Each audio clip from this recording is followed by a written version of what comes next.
I just want him to know I've got his back, and I'm going to do everything in my power to make sure that we can get him back. The media, they want all of this. I get it, but from my mouth, I'm on Steph's side. Something is wrong in Buffalo. We're going to work it out. Breaking news as the Houston Texans traded for Bills wideout Stephon Diggs. Steph is somebody who definitely can open up your playbook, loves the game, and doesn't cheat it. Touchdown, Houston! Stroud to Stephon.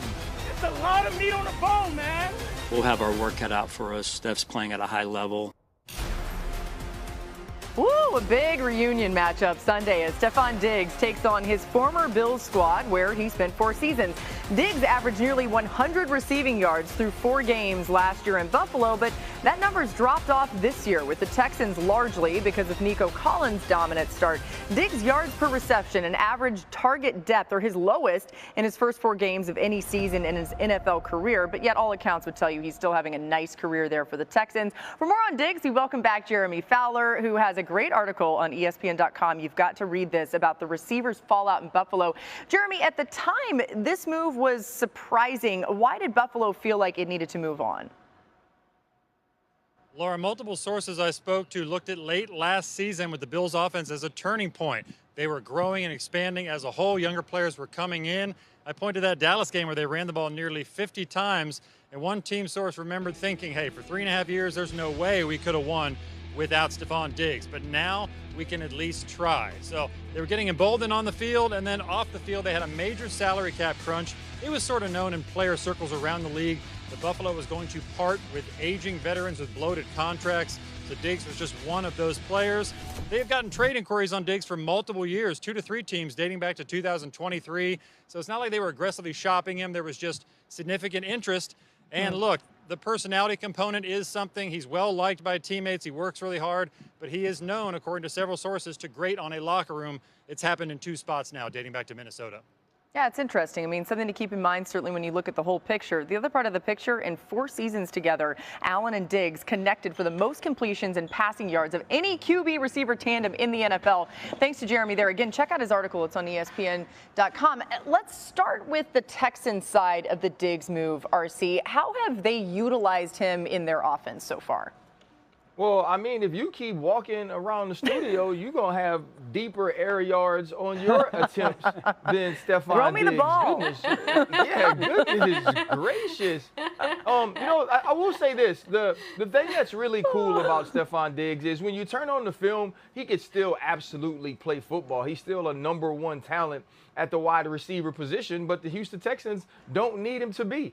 Nico Collins is clearly the top target on this team, and it allows Stephon Diggs to work and make plays when he has the luxury to make those plays. They're not counting on him. They don't have to throw the football to him deep every snap. You saw them use him in the reverse pass to the quarterback gadget last week. He runs it into the end zone. There was some 3rd down attempts with CJ getting out of the pocket where he found Stephon on some scrambles. And so I love that he's a part of the offense, not the entire offense, not the focal point of the offense, but when he's needed to make a big play, we all know that he can.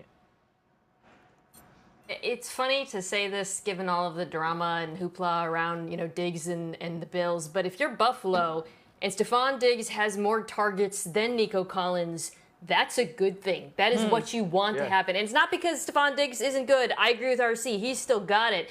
But Nico Collins will kill you over the middle of the field, as he has all year since the last 2 years. In fact, since the beginning of last season, no quarterback-wide receiver pairing has generated more EPA over the middle of the field than C.J. Stroud throwing to Nico Collins. He will receive the bulk of attention in coverage. The other thing you want to do if you're Buffalo, in terms of dictating to Houston, is get them to run the ball, right? Because the Houston Texans are not the Baltimore Ravens. They will not run all over you. In fact, they're terrible at running the football. So I expect Bobby Babich, the Bills defensive coordinator, to play with a ton of light boxes to try to get the other Bobby, Slowick, to run the football on early downs. Yeah, he's become Keenan Allen. That's back into career Keenan Allen. He's the work underneath kind of possession guy for their offense. Interesting. On the Bills side of things here, Dan, the move has left them without a #1 wide receiver. How has that impacted Josh Allen? Well, I think Josh is now allowing the defense to tell him where to throw the football. They're just calling really good in rhythm plays rather than focusing on try to get a certain person the football. Now, listen, there's pluses to having elite wide receivers like Stefon Diggs, certainly when he was in his absolute prime. But now Josh is allowing his eyes to tell him where to throw the ball rather than should I try to get Steph going. It's Dalton Kincaid, it's Keon Coleman, it's Khalil Shakir. And so that's why you've seen his decision-making improve. That's why you've seen the turnovers go down. By no way am I saying that it's easier. I'm saying it's a different version. I think also they're trying to figure out in Buffalo how teams are going to play them without Josh and Steph. So now you're trying to call plays that are maybe less dependent on a singular production and more allowing the quarterback to play that point guard role. Man, see, Dan, this is why I love doing TV with you, bro. You just set me up with the alley. I love that. The point guard role, right? So think about this. When you're playing a team that has no true number one scorer, right? During the game, it's all this motion and they can pass the ball around and you never know who's going to shoot.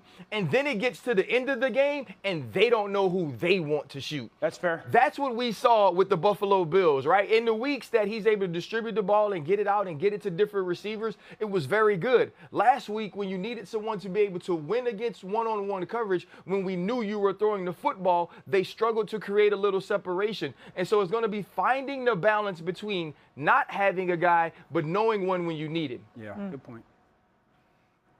You're able to do what Baltimore did, which is key in on the Bills' biggest weapon, Josh Allen, right? It's not a receiver that you got to worry about. You're just like, oh, everybody just focus on this guy. The ball's going to this guy. They do have a very good run game, no doubt about that. Texas have a very good run defense. But the Ravens were able to say, okay, everything we're doing now, we got to make sure Josh doesn't kill us with his legs. We got to use simulated pressures to try to dictate to Josh that he holds onto the football.